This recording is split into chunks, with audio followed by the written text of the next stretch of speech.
बीमारियां नहीं होंगी। नहीं होगी, ऐसा नहीं है। ठीक है, ऐसे तो नहीं हो रहा है। मतलब बीमारियों की मैन्युफैक्चरिंग लगातार हो रही है। इसका मतलब ये है कि डॉक्टर बनने के बाद हम बीमारी को रोक नहीं पा रहे, ये यथार्थ सत्य है। ठीक है, अब हम कर क्या पा रहे हैं वो उस पर बात नहीं करते हैं। ठीक है, कुल मिला के हम रोक नहीं पा रहे हैं। अगर रोक पा रहे होते तो शायद इतना बड़ा मेडिकल इंफ्रास्ट्रक्चर नहीं होता। आज देश में स्कूल और कॉलेजेस से ज़्यादा मेडिकल स्टोर और हमारे देश में मेडिकल कॉलेजेस और हॉस्पिटलों की संख्या हो चुकी है जितनी स्कूल और कॉलेजेस नहीं है। ठीक है, तो ये हालत जो है ना लगातार बढ़ रही है। तो इसके पीछे का तथ्य क्या है, कारण क्या है, मैन्युफैक्चरिंग बीमारियां कहाँ से हो रही हैं? तो एक कहावत है, बहुत सिंपल है, जैसा खाओगे अन्न वैसा होगा मन, जैसा होगा मन वैसा होगा तन। सारा चीज़ खान पान से रिलेट करता है। एग्जाम्पल देता हूँ, जैसे आप कोई भी गाड़ी चलाते हैं, 2 व्हीलर चलाते हैं, 4 व्हीलर चलाते हैं, अगर उसमें अच्छा फ्यूल डालेंगे तो वो अच्छा माइलेज देगी। अगर आप उसमें केरोसिन ऑयल डाल देंगे या और दूसरे मिक्स ऑयल डाल देंगे तो वो चलेगी तो, पर कुछ समय के बाद वो इंजन ख़त्म हो जाएगा एंड इंजन बोल जाएगा और आपको साइड में लगाना पड़ेगा। और मिस्त्री कह देगा अब ये साहब जो है ना कबाड़े में जाएगी, अब इसका कुछ नहीं हो सकता। वही हाल जो है ना हमारे साथ भी हो रहा है कि हम अपनी गाड़ी में, ये पता नहीं कितने करोड़ की बॉडी है, आप इसका कैलकुलेशन नहीं लगा सकते हैं। अगर आपसे कोई कहे आप अपना दिमाग बेच दीजिए, 100 करोड़ ले लीजिए, 500 करोड़ ले लीजिए, तो आप कहोगे भैया आप हमें पैसों पे खड़ा कर दो, पर हम दिमाग काहे को दें अपना। सिंपल सी बात है। मतलब आप अपनी बॉडी के किसी भी पार्ट की कीमत नहीं लगा सकते, और बॉडी की कीमत अगर लगाने जाएंगे तो आप पहली बात हाँ राजी ही नहीं करोगे कि हम इतने में बिकने को तैयार। सच है कि नहीं है? जी जी। मतलब इसकी कोई कीमत नहीं है, और जिसकी कोई कीमत नहीं है उसमें हम छोटी छोटी कीमत वाले गड़बड़ चीज़ों को फ्यूल के रूप में अंदर डाल रहे हैं। ये हमारी महानता नहीं है, महान मूर्खता है। जी। ठीक है, इसको महान मूर्खता भी बोल सकते हैं कि 1000 करोड़ से भी ज़्यादा के वैल्यू का शरीर में हम 5 रुपए वाली चीज़ को 4.5 रुपए में करा के वो डालने की कोशिश करते हैं। जी जी। सोचिए, मतलब कितनी, मतलब हम कहाँ सोच रहे हैं, चीज़ों को समझना पड़ेगा। सो कुल मिला के हम चीज़ों को गड़बड़ पेट में डालेंगे तो निश्चित ही हमारी बॉडी का इंजन जो है ना जल्दी ख़राब होगा। ये बात मुझे 19 साल की एज में समझ में आ गई, और मुझे समझ आया कि बीमारी की जड़ अस्पताल में नहीं है, व्यक्ति के अंदर नहीं है, व्यक्ति जो उसमें डाल रहा है उसमें है गड़बड़। क्योंकि भगवान ने तो बीमारी नाम की कोई चीज़ इस संसार में नहीं बनाई थी, ना बीमारी बनाई थी, ना डॉक्टर बनाया था, ना अस्पताल बनाई थी। ठीक है, ये सब हमारी रचना है। ठीक है, तो जब ये भगवान ने नहीं बनाई इसका मतलब बीमारी नाम की कोई चीज़ नहीं है, और जब चीज़ नहीं है तो फिर ये हो क्यों रही है? हो इसलिए रही है क्योंकि हम उसमें कलाकारी अपनी कर रहे हैं, है ना। अपनी कलाकारी मिट्टी में करते हैं, वो कलाकारी हमारे शरीर में जाती है, फिर वो कलाकारी जो है ना हमारी अस्पताल में जाती है, फिर वो कलाकारी शमशान घाट तक जाने पे ख़त्म होती है। ठीक है, तो ये कलाकारी को क्यों ना हम बंद किए करें, और अच्छा अन्न जो है ना उगाएं, और अच्छा फ्यूल गाली में डालें, और जो नेचर ने कहा है, या नेचर की जो सूत्र हैं, या नेचर की जो आइडियोलॉजी है, उसकी आइडियोलॉजी से उत्पादित अनाज को ही हम बॉडी के अंदर डालें, ताकि जिस आइडियोलॉजी पे हमारा शरीर बना है और जिस आइडियोलॉजी पे संसार की रचना हुई है उसके साथ हम अपना तालमेल बैठा लें, तो हम शायद जीवन में कभी बीमार नहीं होंगे। बागभट्ट कहते हैं कि अगर इंसान अपने जीवन में कभी बीमार नहीं होना चाहता है, जिन्होंने खान पान के विशेषज्ञ थे, जो आचार्य बागभट्ट को कहा जाता है खान पान के विशेषज्ञ थे, और वो इतना जानते थे कि कब क्या खाना है और कितना खाना है, उस पे इनकी इतनी पीएचडी थी कि आज के सारे मनुष्य भी अगर पीएचडी कर डाले ना खान पान पे तो भी उनको पीछे नहीं कर सकते, इतना नॉलेज था उनको। और वो एक ही लाइन बोलते थे कि जीवन में अगर किसी व्यक्ति को 100 ईयर तक बिना छींक मारे भी अगर स्वस्थ रहना है तो वो अपने जहाँ पर वो पैदा हुआ है उसके वातावरण में जो 20 किलोमीटर के सराउंड एरिया में जो भी चीज़ें उग रही हैं बस केवल वो वही खाए। ठीक है, और उसके अलावा वो कुछ ना खाए तो वो कभी जीवन में छींक भी नहीं मारेगा। क्यों? ये उन्होंने क्यों कहा? क्योंकि वो मिट्टी, वो वातावरण, वो पेड़ पौधे आपको समझते हैं। ठीक है, कि आप किस वातावरण में स्वस्थ रहेंगे, इसलिए उन्होंने ये बात कही। और निश्चित ही है जब हम ऐसा करते हैं तो हम कभी बीमार नहीं पड़ते हैं। तो कुल मिला के सारा चीज़ खान पान से जुड़ा है, तो क्यों ना खान पान को ही रिपेयर किया जाए और उसको सुधारा जाए। और इसमें गड़बड़ी काफ़ी है। तो जब मैंने देखा कि खान पान को सुधारना है तो भाई कैसे सुधरेगा, इसकी कोई फैक्ट्री तो है नहीं है कि मन बना कि चलो अब लोगों को अच्छा अन्न खिलाना है तो अच्छे अन्न की फैक्ट्री डाल देते हैं। ठीक है, तो ये ऐसे तो है नहीं है। ये फैक्ट्री में पैदा होने वाली चीज़ नहीं है, ये खेत की मिट्टी में पैदा होने वाली चीज़ें हैं। और खेत की मिट्टी में किसान काम करता है, इसका मतलब ये है कि अगर ये काम करना है तो किसान बनना पड़ेगा। तो मैंने डॉक्टर बनने का सपना विड्रॉ किया और किसान बनना स्वीकार किया, क्योंकि एक मन में ये था कि लोगों की हेल्थ ठीक करनी है। ये वास्तविक ड्रीम था और उस वास्तविक ड्रीम पर हमने 2011 में चलना चालू किया। ईश्वर की कृपा, आप सबका सहयोग, आशीर्वाद, जो भी कह सकते हैं या ब्लेसिंग से कह सकते हैं, ईश्वर ने प्रेरणा दी और उस कार्य को मैंने शुरू किया। बहुत सारी बाधाएं आई। 10 डिसमिल की ज़मीन से इस काम की शुरुआत की थी। ज़मीन हमारे पास नहीं थी। ज़मीन ना होने के बावजूद भी हमारे मन में एक सपना था, लोगों को अच्छा अन्न खिलाना है, इस काम को आगे बढ़ाना है। 2011 में इस काम को शुरू किया एक टमाटर की फसल से। धीरे धीरे करके बहुत सारी दिक्कतें सामने आती रहीं, फेस करते रहे। मन में एक तूफान था, एक विश्वास था, एक भरोसा था, एक संकल्प था। उसकी बदौलत जो है ना, ये कार्यक्रम आज भी टिका हुआ है। और ये भरोसा और ये संकल्प अगर थोड़ा भी लूज होता है तो परिस्थितियां आपको तुरंत घेरे में लेके और आपको साइड में लगा देती हैं। ठीक है। सो जीवन में ये यथार्थ घटनाएं होती हैं हमारे जीवन में कि हमारा संकल्प कितना बड़ा है, हम क्या ठान के अंदर से आगे बढ़ रहे हैं, ये सबसे बड़ी बात होती है। तो बहुत सारी बाधाएं आई, ऐसा नहीं है, परंतु मैंने काम तो किया था कि लोगों को अच्छा अन्न खिलाऊंगा। मुझे नहीं पता था कि खेती में भी इतनी सारी समस्याएं होती है। हमारे यहाँ पान की पैतृक फार्मिंग होती थी, उससे हमारा लगाव जुड़ाव पहले से रहा है, पर ओपन में इतनी कठिनाइयाँ होती हैं खेती में, ये नहीं पता था। ठीक है। तो ये तो हमें तब पता चला जब हमने लोगों को अपनी चीज़ें बताना चालू किया। और बताना इसलिए चालू किया क्योंकि मुझे नहीं पता था पहले, क्योंकि देखो जब कोई व्यक्ति छोटी उम्र का होता है ना, तो उससे बहुत ज़्यादा चीज़ें नहीं पता होती हैं, है ना। उसे तो अपनी एक चीज़ पता होती है केवल। ठीक है। तो मुझे तो ये था कि भाई लोगों को विषमुक्त अन्न खिलाना है। अभी ये खाएगा कैसे, तो खेती करना पड़ेगी। अभी करते करते एक दिन ये समझ में आया कि हम कितना करेंगे यार। सही बात। ठीक है। कितना करेंगे। तो फिर बात समझ में आई कि अगर यही चीज़ जो हमने की है अगर हम लोगों को बताएंगे तो शायद अब 2 लोग करने लगेंगे, फिर 3 करने लगेंगे, 4 करने लगेंगे। तो हमारा इंटेंशन क्या है कि लोग स्वस्थ हों। हमारा कोई ये नहीं सोच थी कि हम अपने परिवार को केवल स्वस्थ रखें, हम अपने केवल गाँव को स्वस्थ रखें या अपने ज़िले को स्वस्थ रखें या हम अपने केवल राज्य के लिए काम करें। हमारा था पूरे विश्व की मानव जाति के लिए काम हो। ठीक है। तो हमारी जो सोच थी वो ये थी कि हर थाली में विषमुक्त अन्न हो, हर व्यक्ति जो है ना स्वस्थ दिनचर्या जिए। तो उस सोच ने जो है ना ये प्रेरणा दी कि इस काम को लोगों को बताओ, तब जाके ये रिप्लिकेट होगा, तब बढ़ेगा और लोगों तक पहुंचेगा और लोग इसको करेंगे और फिर समाज में ये अन्न ऑटोमेटिकली जाएगा। तो नवंबर 2013 का वक्त था, मैंने संस्थान का गठन किया, उन्नत कृषि अभियान परिषद करके एक ऑर्गेनाइजेशन बनाया।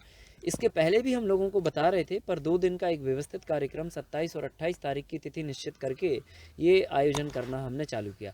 धीरे धीरे धीरे धीरे करके 5-7 साल हो गई। 2017 का समय आया, हम ये कार्यक्रम अपनी जो है ऊपर से भोजन, आवास, तमाम तरह की व्यवस्थाओं पर ये सारा कार्यक्रम हम अपना आयोजन करते थे। किसी से 1 रुपये का भी कभी भी एक्सेप्टेशन नहीं किया, चाहे तो भोजन के रूप में चाहे आवास के रूप में। 2017 तक 32,000 लोगों को हमने निःशुल्क भोजन और आवास की व्यवस्थाएं की। उम्र उस समय हमारी करीब हो रही होगी 27-28 वर्ष के आसपास की, 27 वर्ष के आसपास की। ठीक है। 19 वर्ष में काम चालू किया था। 19 से लेकर 7 साल तक लगातार हमने लोगों को खेती से पैसे बना के, एक तो आदमी कोई खेती से पैसे बनाता नहीं है, और लकीली अगर आप बना रहे हैं तो लोगों को लगता है कि पहले जेब भरो, वो भर जाए तो बैंक भरो। ठीक है। और फिर और ज़्यादा हो जाए तो फिर जो है ना ज़मीन खरीदो, प्लॉट खरीदो, ये करो, वो करो, ये सब करो। ठीक है। या घर बनाओ अच्छा, या गाड़ी खरीदो अच्छा। पर ये हमारे को था ही नहीं बिल्कुल। हमारे को था कि लोग अच्छा खाएं। तो हम क्या करते थे, पैसे बनाते थे। एक तो घर से झगड़ा करके काम शुरू किया और फिर उसके बाद पैसे बनाने लगे।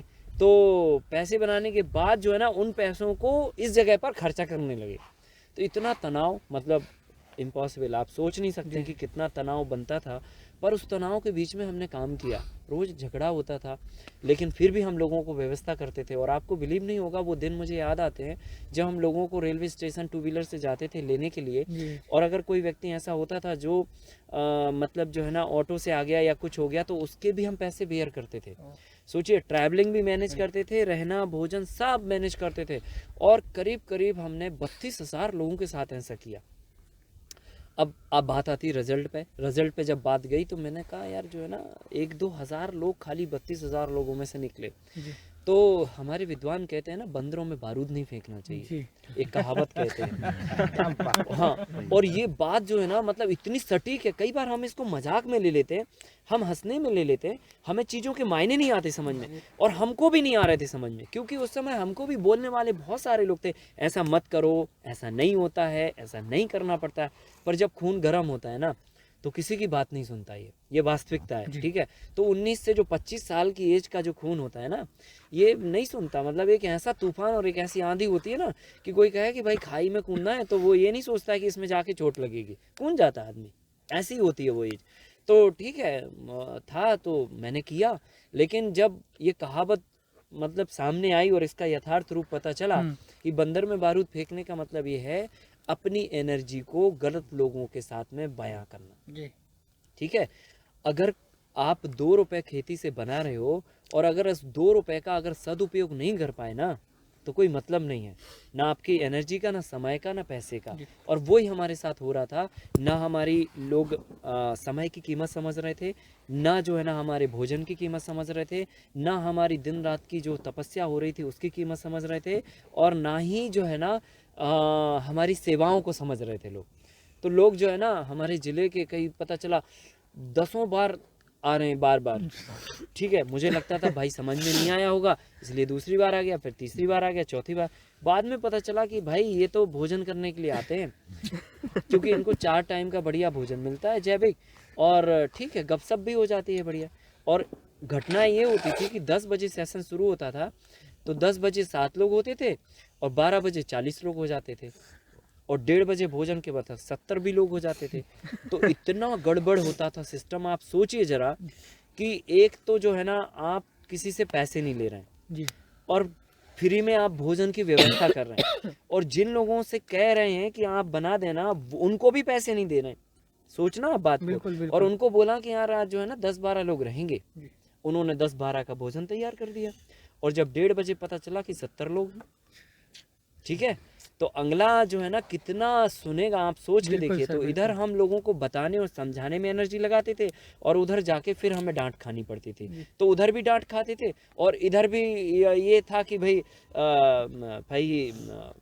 भोजन नहीं मिला हमको, ये भी होता था। ठीक है, तो वो सब सारी चीज़ों को, कितनी असुविधाओं के बीच में इस कार्यक्रम को आगे निकाला, और जाके फिर 2017 के बाद मुझे लगा कि ये उम्र अगर हम ऐसे ही गुजार देंगे तो शायद कोई परिवर्तन देश में नहीं होगा।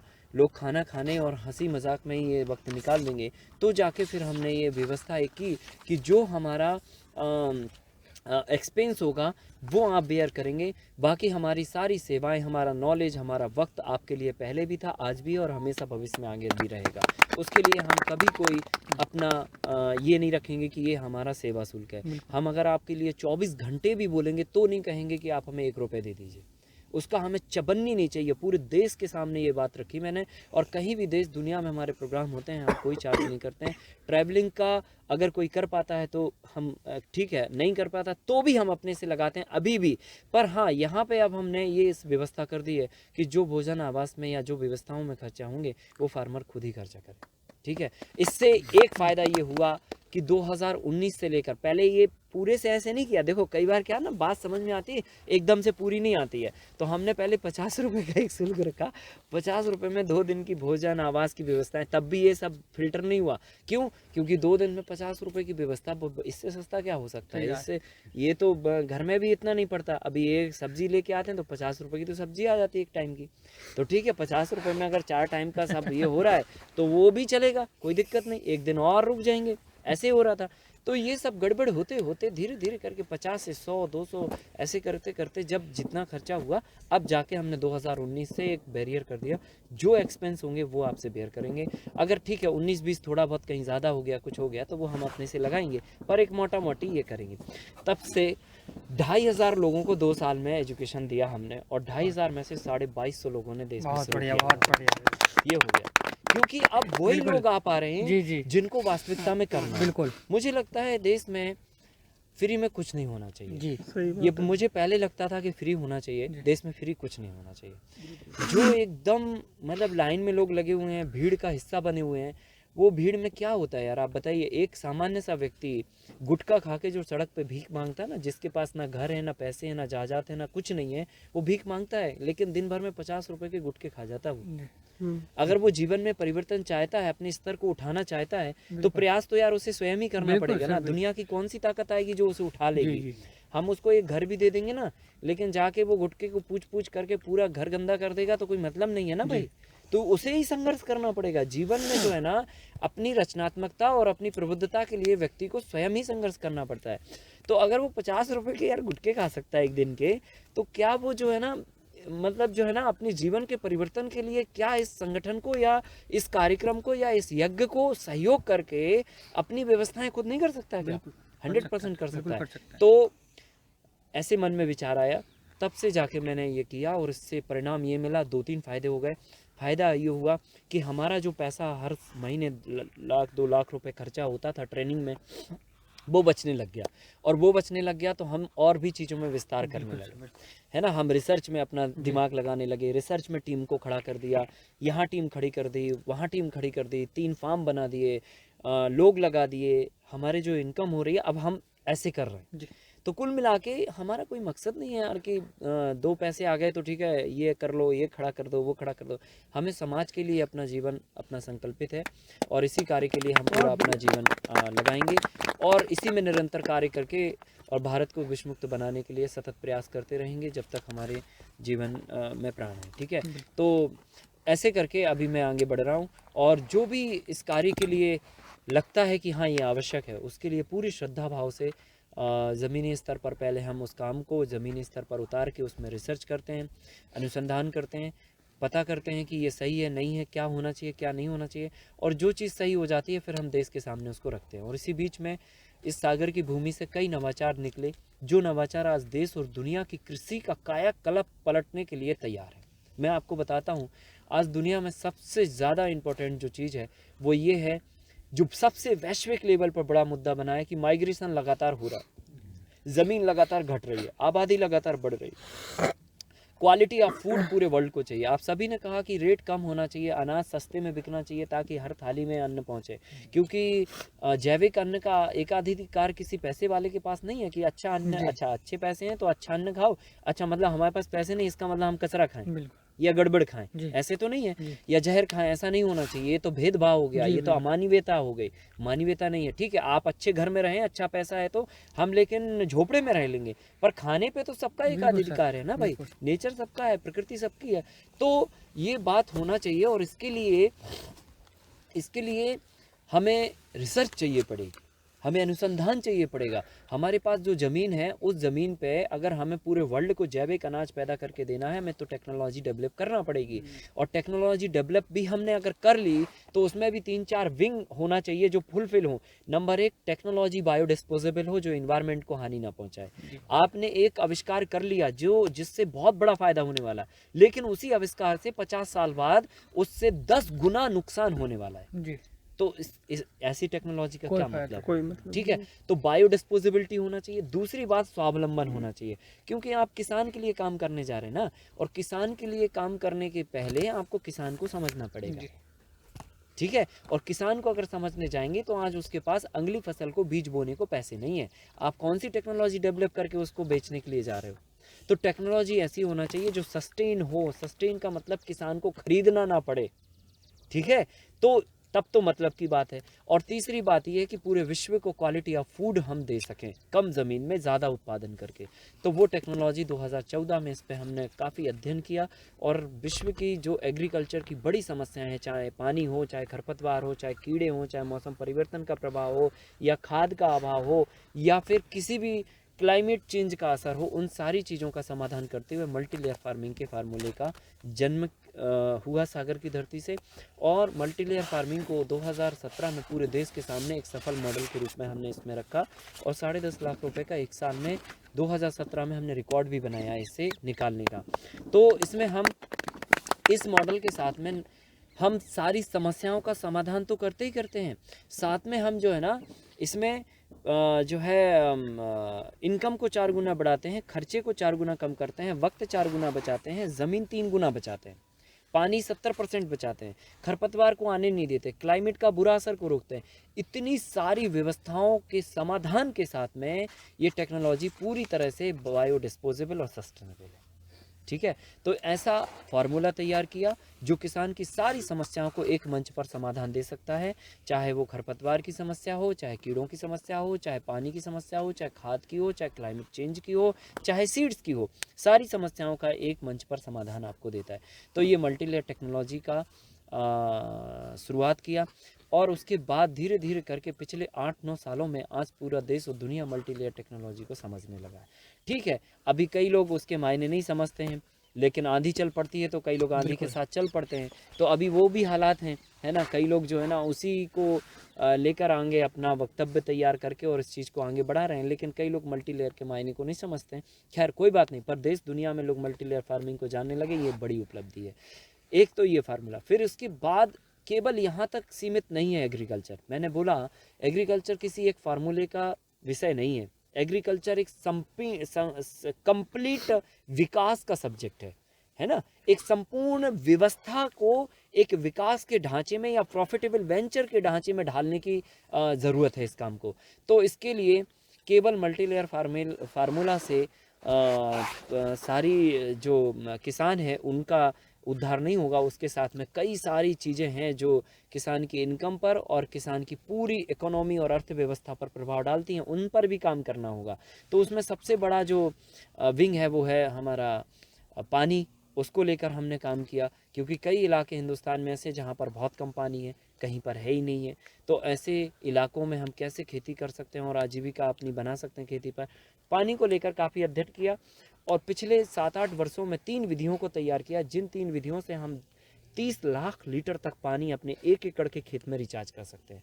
3 विधियाँ, वो मैं आपको 3 विधियाँ आहिस्ता आहिस्ता प्रैक्टिकल करके दिखाऊंगा। तो दूसरा बड़ा इन्वेंशन कि किसान अपने खेत से 30 लाख लीटर तक पानी को रिचार्ज कर सकता है, और अगर ये विधि पूरे हिंदुस्तान और देश दुनिया के किसानों ने अपना ली, पूरे विश्व में एक बूंद पानी की हमारे लिए कोई कमी नहीं रहेगी। इतना बड़ा पोटेंशियल है इसमें। तीसरा बड़ा फार्मूला तैयार किया कि आज हम बात तो कर रहे हैं किसानों की आय बढ़ाने की, पर बढ़ेगी कैसे? उसके लिए तो पहले खर्चे घटाओ। अगर आपने 100 रुपए की आमदनी कर दी, वो पीछे से 80 रुपए के खर्चे तैयार कर दिए, तो क्या मतलब है जी। फिर आपने 100 से 200 रुपए की आमदनी बढ़ा दी और खर्चे कई तैयार कर दिए आपने 180 रुपए के, तो फिर मतलब क्या है? आमदनी बढ़ाने का मतलब ये है कि नेट प्रॉफिट बढ़ना चाहिए साहब। ठीक है, और अभी वर्तमान में किसान 2 लाख रुपए भी कमाते हैं 1 एकड़ में, और 1 एकड़ में 10,000 रुपए भी कमाते हैं, लेकिन 10,000 और 1 लाख रुपए वाला बराबर सिचुएशन पे है। 2 लाख वाले के लिए 1,80,000 रुपये दवाई का, खाद का, बीज का, पाइप का, लाइट का, समझ रहे ना, फिर रखवाले का, किराएदार का, दुनिया भर का दे दा के, और वो शून्य पे आ जाता है लगभग जी। और जो 10,000 कमाने वाला होता है, ठीक है, उसको ज़्यादा खाद पानी का नहीं देना होता है, ठीक है, पर उसको थोड़े बहुत खर्चे करके और वो भी शून्य पे होता है। तो बात तो वही है, 2 लाख कमाने वाला भी उसी सिचुएशन में है और 10,000 कमाने वाला भी उसी सिचुएशन है। तो कुल मिला के फिर हमें करना क्या होगा? अगर 2 लाख कमाने के पास टेक्नोलॉजी है, तो पहले हमें ये अध्ययन करना पड़ेगा कि उसके हम खर्चे को 1,80,000 के खर्चे को कहाँ कहाँ कम कर सकते हैं। तो 1,80,000 रुपये कहाँ जा रहा? उसका 70% हिस्सा 1,80,000 का खाद में, बीज में और दवाई में जा रहा है। तो क्यों ना हम खाद और बीज और दवाइयों के विकल्प तैयार करें। ठीक है, तो हमने देसी बीजों पर काम करना चालू किया और देसी बीजों के माध्यम से आज हमारे पास 60 से भी ज़्यादा भारतीय नस्ल की देसी प्रजातियां हैं, जो हमारे भारतीय क्लाइमेट की जलवायु में बहुत अच्छे से उगने की पावर रखती हैं, जिनमें क्लाइमेट का बुरा असर का भी फ़र्क नहीं पड़ता है और पैदावार भी बहुत अच्छी होती है, और किसान उन्हें खुद से बीज बनाने के ढांचे पे ला सकता है, जो हमारे पूर्वज पहले किया करते थे। आज हमें किसी भी चीज़ का बीज चाहिए तो हम लाइन में खड़े होते हैं, दुकान पर खड़े होते हैं, सोसाइटियों में खड़े होते हैं। ये बहुत ही बड़ी दुर्दशा है हमारी। तो क्यों ना हम बीज खुद बनाएं अपने। तो देसी बीज का काम चालू किया और धीरे धीरे करके इसको बीज बैंक में कन्वर्ट कर दिया। आज हमारे पास 65 से भी ज़्यादा भारतीय नस्ल की देसी प्रजातियां हैं जिन पर हम काम कर रहे हैं, उसकी नस्ल सुधार पर काम कर रहे हैं, और इन प्रजातियों को पूरे देश के सामने जो है ना, हम लगभग 10 से 15 हज़ार किसानों को प्रति वर्ष देसी बीज पहुंचाते हैं। और देसी बीज पहुंचाने का ही काम नहीं है, देसी बीज कैसे बना सकते हैं वो अपने ट्रेनिंग शिविरों के माध्यम से लोगों को एक वास्तविकता कि ऐसे आप खुद बीज बना लो, तो वो टेक्नोलॉजी भी सिखाते हैं। तो ये भी एक अपने आप में एक बड़ा इन्वेंशन है। इसके बाद जो है ना, हमने सभी तरह के रासायनिक विकल्पों के विकल्प में जैविक खादों के फार्मूले भी तैयार किए, ठीक है। क्योंकि हम फिर वही बात आ जाती है कि इनकम बढ़ानी है, पहले खर्चे कम करो। खर्चे में एक बड़ा खर्चा होता है बीज का, दूसरा बड़ा खर्चा होता है खाद का। तो खादों के विकल्प में हम क्या मिट्टी को पोषण दे सकते हैं, क्योंकि देखो हमारे पास इस बात को समाधान तक ले जाने के लिए बहुत सारी समस्याएं सामने खड़ी हैं। नंबर 1, जैविक खेती करेंगे उत्पादन कम आएगा। अब इसका क्या समाधान है, ठीक है। नंबर 2, जैविक खेती करेंगे तो ठीक है, अनाज जो है ना कम पैदा होगा, दूसरा बिकेगा कहाँ, तीसरा जो है ना रासायनिक वाला इतना अच्छा कर रहा है, ये हो रहा है, वो हो रहा है, हम इससे हट नहीं सकते हैं, कम आमदनी होगी, हम अपने परिवार को नहीं चला सकते हैं। ढेर सारी चुनौतियां सामने खड़ी हैं। इन सब का समाधान बीच में रास्ता निकालते हुए मैंने सोचा और किया कि क्यों ना हम सभी तरह के रासायनिक विकल्पों के सभी तरह के जैविक खाद तैयार कर दें विकल्प के रूप में। तो शायद हम जो है ना मिट्टी को वो सारा पोषण दे पाएंगे जो अभी हम रासायनिक तरीके से देते हैं। और अगर हम जैविक तरीके से सारा पोषण दे पाए तो निश्चित ही है हम उत्पादन भी मेंटेन कर पाएंगे, और विकल्प दे दिए मतलब हम बाजार भी नहीं जाएंगे। तो एक तीर से 2-3 निशान साध दिए। बाजार नहीं जाना पड़ेगा, विकल्प तैयार हो गए तो मिट्टी को सारा पोषण मिलेगा, सारा पोषण मिलेगा तो उत्पादन अच्छा होगा, उत्पादन अच्छा होगा तो हमारी कोई मतलब जो है ना फजीती नहीं करेगा या हम पर कोई हंसेगा नहीं। और दूसरा बात यह है कि हमारी इनकम जो है ना उससे बेहतर हो जाएगी, ठीक है। तो इस बीच में हमने सभी तरह के रासायनिक विकल्पों के जैविक खादों में फार्मूले तैयार किए। डीएपी का विकल्प तैयार किया, यूरिया का विकल्प तैयार किया, पोटास का विकल्प तैयार किया और माइक्रोन्यूट्रिएंट का विकल्प तैयार किया। इन सारे विकल्पों को जब आप अपनी मिट्टी पे अप्लाई करोगे, दुनिया की कोई ताकत या साइंटिस्ट नहीं है, मेरा चैलेंज है, आप यहाँ पे लिख के ले जा सकते हो, किधर पे भी साइन करा के ले जा सकते हो। कोई भी फार्मर या कोई भी दुनिया का साइंटिस्ट नहीं है जो आपकी प्रोडक्टिविटी को चैलेंज कर दे, जैविक तरीके से, और वो भी भरपूर उत्पादन के साथ में। अभी तक देश दुनिया के यहाँ पर करीब करीब कुछ नहीं तो 22 से भी ज़्यादा कंट्रीज़ के लोग आ चुके हैं, और उसमें बहुत सारे साइंटिस्ट भी लोग आ चुके हैं।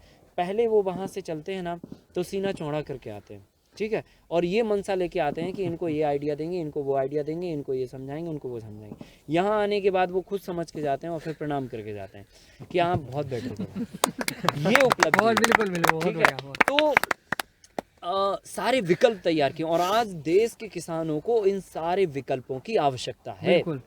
अभी हम लोग जो है ना जबरदस्ती का दिमाग में बहुत सारी चीजें रखे और घूम रहे हैं।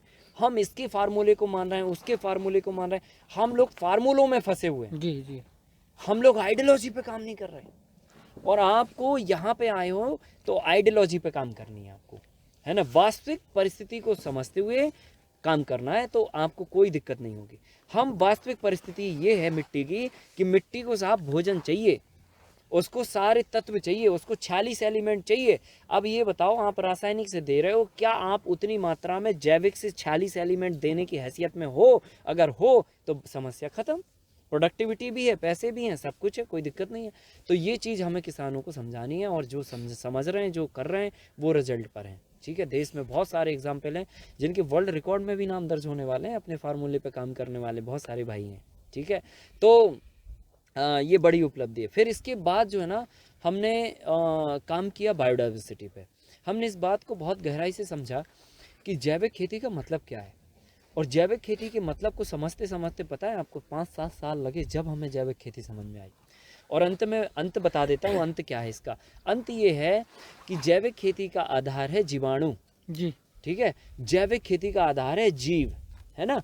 इसका मतलब ये है कि जैविक खेती जीवाणुओं से होती है, जीवों से होती है, आपसे नहीं होती है।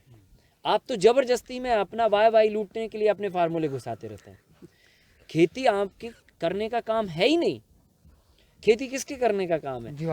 जीवों के करने का काम है।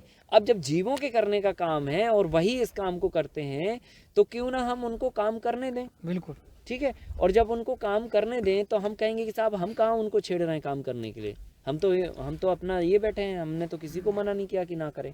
तो कहने का मतलब ये है कि अगर आप उनको नहीं छेड़ रहे हैं तो उनकी काम करने की व्यवस्था को छेड़ रहे हैं आप। बिल्कुल, ठीक है।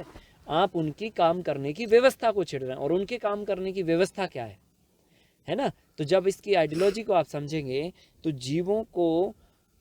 जीवों से काम लेने के लिए जीवों को रहने की व्यवस्था को तैयार करना पड़ेगा आपको। और इसका दूसरा नाम है बायोडाइवर्सिटी, जैव विविधता, जीवों को रहने की व्यवस्था। ठीक है। और जैव विविधता का मतलब ये होता है कि हम अपने खेत पर इतने पेड़ ऐसी संख्या में या ऐसे समायोजन करके लगाएं ताकि हम अपने खेतों में खेती भी कर पाएं, अपने जीवों को रहने की व्यवस्था भी तैयार कर पाएं और उसको इनकम का जरिया भी बना पाएं। ठीक है। तो उस बायोडाइवर्सिटी पर हमने पिछले 7 सालों से काम कर रहे हैं और हमने एक आइडियल फार्मूला तैयार किया है कि किसान इस लेआउट के साथ में अगर खेतों पे अपना काम शुरू करेगा तो एक इकोलॉजिकल बायोडाइवर्सिटी तैयार होगी और उस बायोडाइवर्सिटी से जीवों की रहने की व्यवस्था तैयार होगी। और जीव जब आपके खेत में रहने लग जाएंगे तो वो सारा आपका फार्मिंग का काम संभाल लेंगे और इनकम भी आपकी हो जाएगी और साथ में क्लाइमेट का जो बुरा असर है वो भी आपके फार्म पर वो झेल लेंगे। तो ऐसे करके हमने एक फार्मूला तैयार किया और उसका जीता जागता उदाहरण मैं आपको बता दूं। कल यहाँ पर कई लोग साक्षी हैं, आदरणीय बीपी सिंह साहब भी हैं। कल हमारे यहाँ के सागर अपर कलेक्टर आए हुए थे विजिट करने के लिए। मैंने कहा साहब जो है ना कल, आज बोले बहुत ठंड पड़ी हुई है। मैंने कहा हाँ। मैंने कहा सर, अनुमानित ही कहा क्योंकि एक अंदाज़ा लग जाता है कि इतनी ठंड मतलब फसल डैमेज हुई है। ठीक है। तो मैंने उनको बोला साहब फसल तो काफ़ी डैमेज हो चुकी है सागर के आसपास की। पता नहीं था, किसी से बातचीत नहीं हुई, अंदाज में मैंने बोला। बोले हाँ खबरें तो बहुत सारी आ रही हैं कि फसल ख़राब हो गई है। मैंने सिंह साहब को भी बोला कि फसल ख़राब हो गई और मुझे सुबह से ही चिंता थी। मैं सुबह 6 बजे खेत में गया, मैंने कहा ये फसल निपट गई होगी, ये निपट गई होगी, क्योंकि पारा काफ़ी डाउन था और एकदम बर्फ़ जमी हुई थी पत्तियों पर कल सुबह के समय।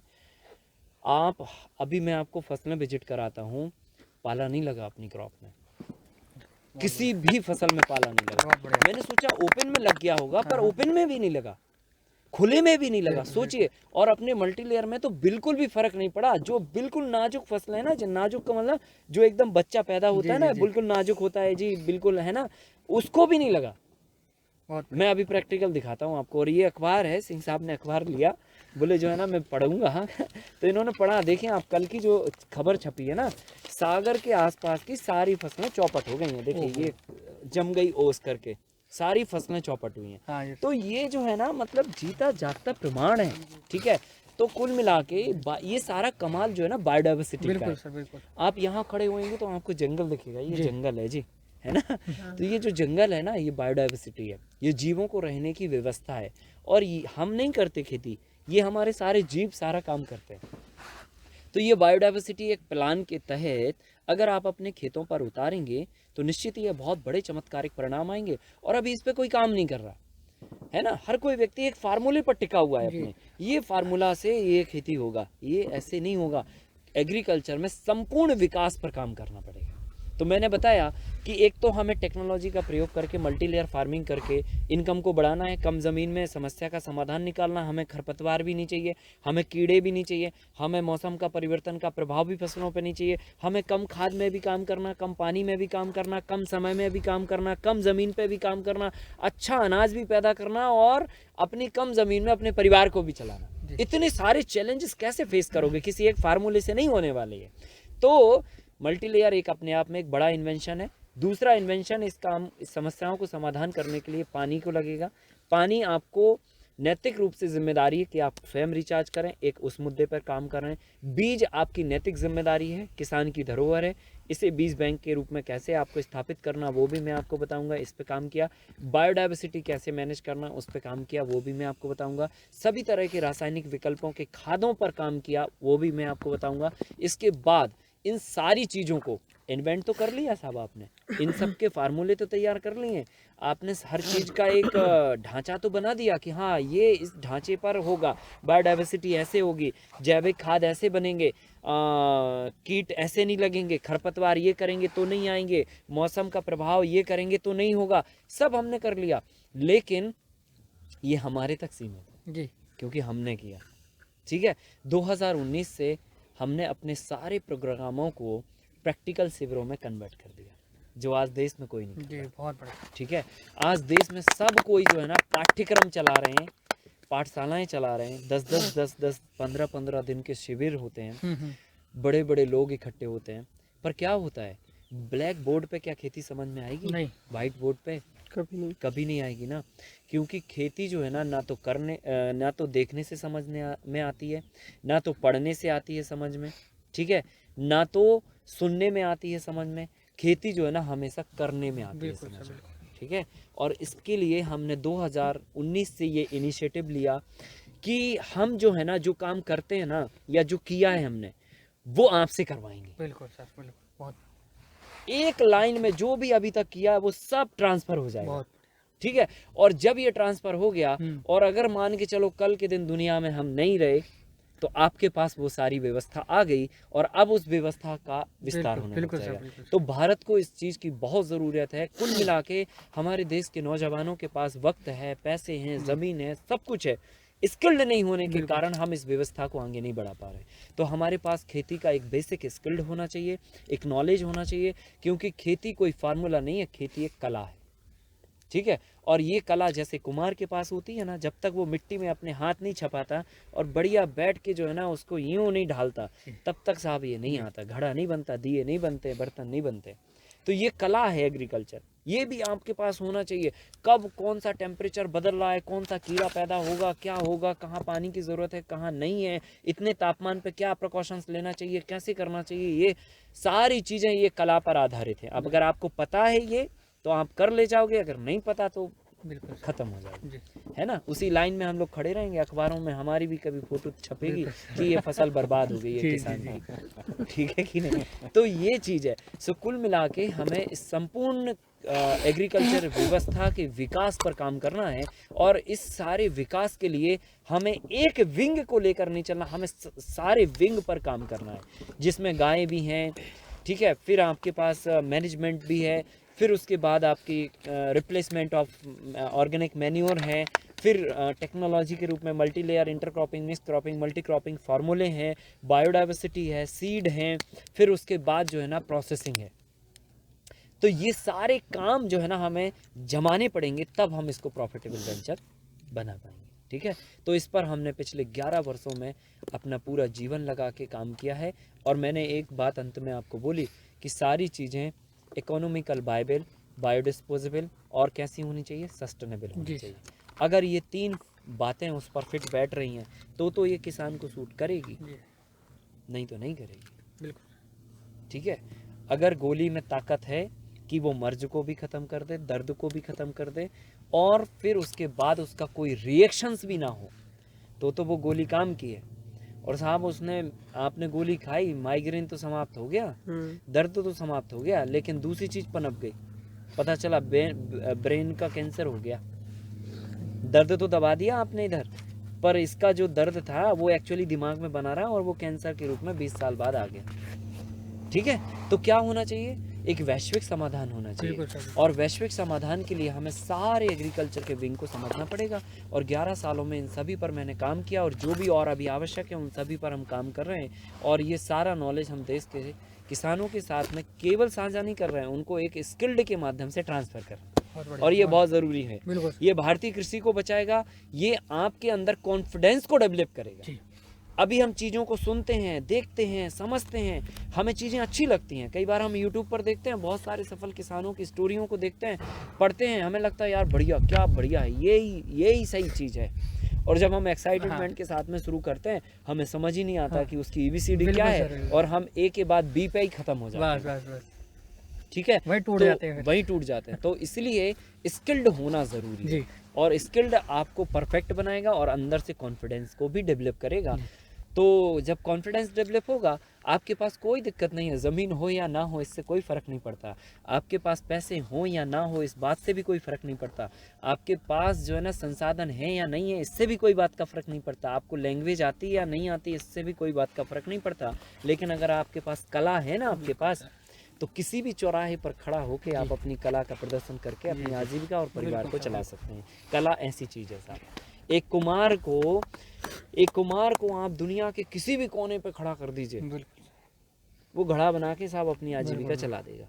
सही है कि नहीं बिल्कुल है? सही है, उसको ना तो किसी एजुकेशन की ज़रूरत है, ना किसी संसाधन की ज़रूरत है, उसको किसी भी चीज़ की ज़रूरत नहीं है। तो कला एक ऐसी चीज़ है, जी, जी। और उसी कला पर हम काम कर रहे हैं कि हमारे देश के नौजवानों और किसानों के बीच में जो हमने सीखा है वो हम कला के रूप में आपको ट्रांसफ़र कर रहे हैं, ठीक है, ताकि वास्तविक समाधान जो है ना लोगों को मिले। और आप आज नहीं तो 10 साल बाद भी अगर कहीं पर आपको खेत मिल गया तब भी आप इस काम को फिर शुरू कर सकते हो, क्योंकि आपके अंदर कॉन्फिडेंस है, आपको पता है ये कैसे होता है। तो इसी व्यवस्था पर हम काम कर रहे हैं। तो ये सारी व्यवस्थाओं के बारे में प्रैक्टिकली आपको हम एक एक करके चीज़ों को बताएंगे, ठीक है। तो ये मैंने अभी आपको शॉर्ट में बता दिया कि इतने 5-7 विंग को लेकर हमने जो अध्ययन किया है, और ये सारे विंग अपने आप में सस्टेन है, बायोडिस्पोजेबल है, इकोनॉमिकल, बाइबल है। बाइबल मतलब पैसे देंगे, सस्टेन मतलब खुद कर पाएंगे, और बायोडिस्पोजेबल मतलब चिंता करने की ज़रूरत नहीं है, आंख बंद करके करो, क्योंकि इसमें 1% भी इन्वायरमेंट को रत्ती भर भी नुकसान नहीं होगा। मतलब हमारे बच्चे अच्छे वातावरण में सांस लेंगे और अस्पताल में पैदा ना हो के हमारे घर में पैदा होंगे और अच्छी ऑक्सीजन लेंगे, ठीक है, निश्चिंत होकर करना।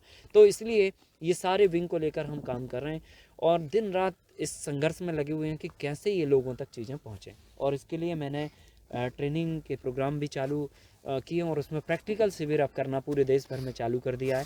2 शिविर हम प्रैक्टिकल महीने भर में पूरे देश में कहीं पर भी करते हैं। 1 शिविर प्रैक्टिकल सागर में करते हैं, और 2 दिन का जिससे हमने शुरू किया था कार्यक्रम वो करते ही करते हैं। उसका तो आज तक हमने कोई गैप नहीं किया। 2013 से आपको बता दूं, हाँ ये बड़ी उपलब्धि है। लोग जो है ना बीमार होते हैं, गैप हो जाता है, त्यौहार आ जाता है, सब गैप हो जाता है, लेकिन हमारा रिकॉर्ड है 2013 नवंबर 2013 27-28 से कार्यक्रम शुरू किया था। अभी तक 13 से लेकर 21 तक के वक्त में कई बार होली आई होगी 27-28 तारीख में, कई बार दीपावली फंसी, लेकिन प्रोग्राम हमारा कैंसिल नहीं हुआ। ये उपलब्धि है। तो मतलब एक जो होता है ना कि यार जो चीज़ शुरू कर दी वो आपके जाने के बाद ही खत्म हो, ठीक है, वो होना चाहिए। तो वो मैंने अभी जारी रखा है। तो इसलिए वो 2 दिन का एक प्रोग्राम, कैप्सूल प्रोग्राम अभी भी चालू है। 27 और 28 तारीख उसकी डेट भी फिक्स है। दुनिया का कोई भी प्रोग्राम लग जाए, कुछ भी हो जाए, पर वो प्रोग्राम होगा 27 और 28 तारीख को, फरवरी में, हर महीने हर माह, हाँ 27-28 तारीख फिक्स है।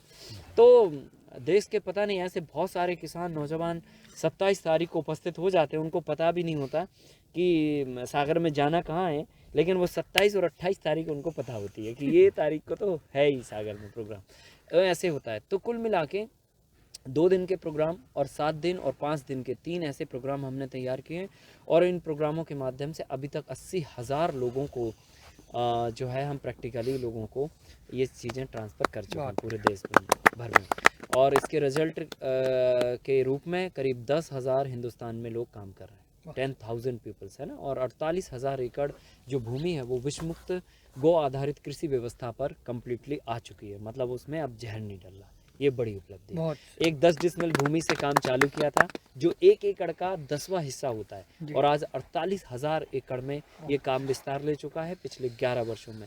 और मुझे उम्मीद है कि भगवान ने अगर हमको 50 साल इस धरती पे रखा तो मतलब जो है ना कई करोड़ हेक्टेयर जमीन को हम लोग विष मुक्त बना बिल्कुल होगा सर। बाकी और किसी की बिना अपेक्षा के हम अपनी ताकत से बोल रहे हैं कि हम लोग करोड़ एकड़ जमीन को विष मुक्त बना देंगे, और ये धरती पर सबसे बड़ा कार्य होगा। देखो मैं एक बात मानता हूँ, प्रैक्टिकली आप इस बात को स्वीकार करना चाहिए, आज की तारीख में मंदिर, मस्जिद और बाकी की चीज़ों को बनाने से ज़्यादा या मूर्तियों की पूजा करने से ज़्यादा मिट्टी की पूजा करनी चाहिए, और मिट्टी पे केमिकल ना डले ये कार्य करना चाहिए। मतलब मंदिर बनाने से ज़्यादा इम्पोर्टेंट है कि आप 1 एकड़ भूमि को विषमुक्त बना दें। बिल्कुल, क्योंकि भगवान का जो एक अंतिम वक्तव्य है या वाक्य है जो उनके मुंह से निकला, जिसका हमें अनुसरण करना चाहिए, भगवान ने कहा है जीवो रक्षा परमो धर्म, जीवों की रक्षा ही परम धर्म है। ये गीता में भगवान ने एक लाइन में कह रही, आपको पूरी गीता पढ़ने की जरूरत नहीं है,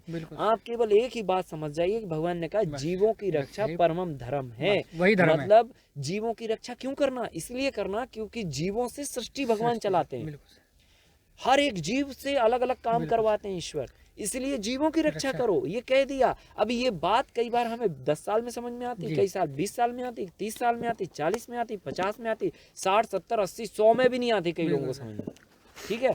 और गीता का पाठ 10 बार कर लेते हैं, पर इतनी सी बात नहीं आती समझ में। गीता का पाठ करके और फिर चले जाते हैं पेस्टिसाइड बेचने के लिए, जी। और शाम को आते हैं फिर हनुमान जी के सामने अगरबत्ती फूंकते हैं, और सारी जिंदगी में पता नहीं कितने 1000 की अगरबत्ती फूंक जाते हैं। और उनको लगता है कि हमें स्वर्ग मिलेगा। निश्चित है कि नरक के दरवाजे खुले मिलेंगे, क्योंकि भगवान ने एक लाइन में कह दिया था, आपसे हमको पूजा थोड़ी करवानी है। भगवान ने कभी नहीं कहा कि हमारी पूजा करो, उन्होंने कहा जीवों की रक्षा करो, यही धर्म है। धर्म का मतलब ये होता है जिस पे जीवन को यापन करना चाहिए, ठीक है। जीवन यापन कैसे होना चाहिए? धर्म संगत होना चाहिए, अधर्म नहीं होना चाहिए। और धर्म ये कहता है कि जीवों की रक्षा करो, सर। वो ही कर नहीं रहे हम, बाकी सब कर रहे। तो कुल मिला के हमें इस कार्य को जीवों की रक्षा हेतु आगे बढ़ाना चाहिए।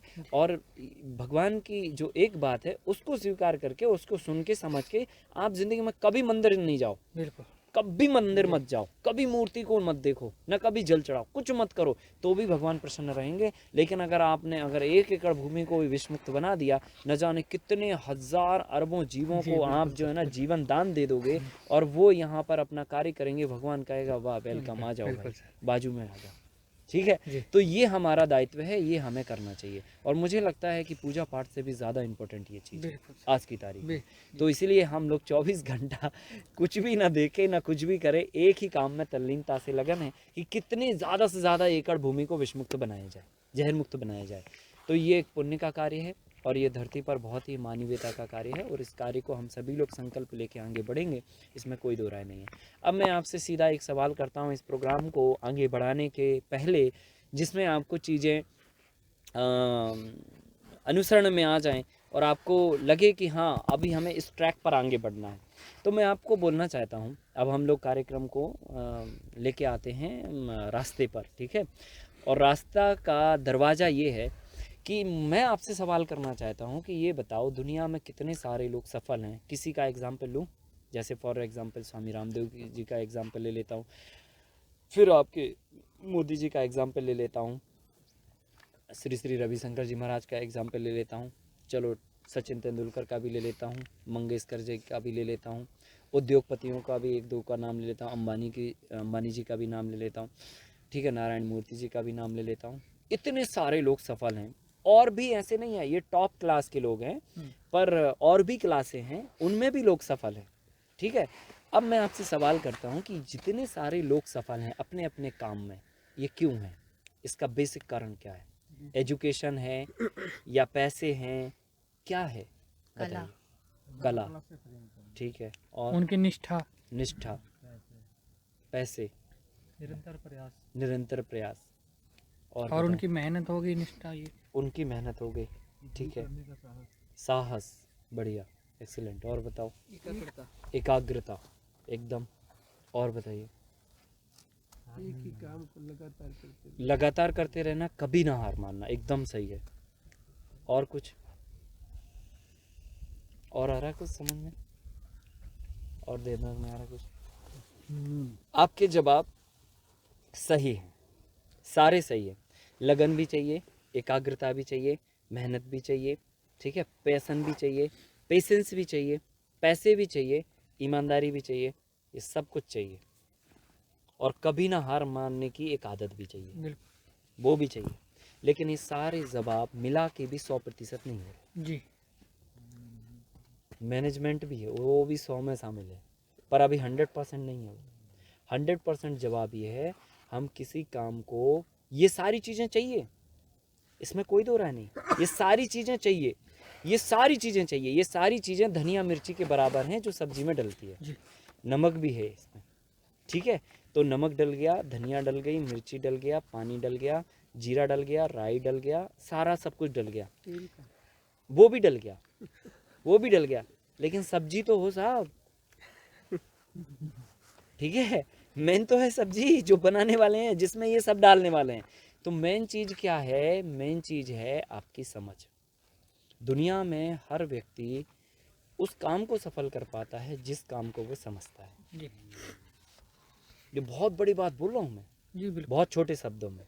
आज स्वामी रामदेव जी जो काम कर पा रहे हैं, क्यों कर पा रहे हैं? क्योंकि वो अपने काम को समझते हैं।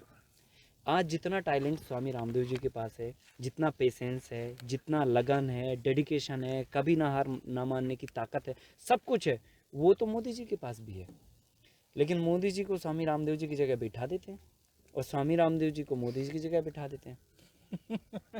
अंतर आ गया ना आपको समझ में? क्योंकि मोदी जी राजनीति को अंदर से समझते हैं, क्लियर? जी ठीक है। और स्वामी रामदेव जी योग को अंदर से समझते हैं। और धीरू भाई अंबानी को पकड़ लीजिए आप, उनकी जगह हम उनके बराबर का मेहनत करने वाला आदमी दूसरा है, उनके बराबर का पेशेंस भी दूसरे के पास है, उनके बराबर की ईमानदारी भी दूसरे के पास है, उनके बराबर की लगन भी दूसरे के पास है, कभी ना हार ना मानने की आदत भी उनसे ज़्यादा किसी के पास है, सब कुछ उनसे ज़्यादा है, लेकिन फिर भी अंबानी का काम वो नहीं कर सकता। कारण क्योंकि ये सारी चीज़ें मसाले का काम करती हैं, लेकिन मेन चीज़ होती है समझ का, कि हम किस काम को समझ पा रहे हैं। इंटेंशन। ठीक है। आज जो है ना हम नीरज चोपड़ा का नाम लेते हैं, जी क्यों लेते हैं भाई?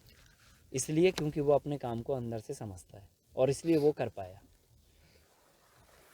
बात आ रही ना समझ में? जी मेरा कहने का मतलब ये है, समझना और अंदर से समझना, इसमें भी थोड़ा थोड़ा अंतर है।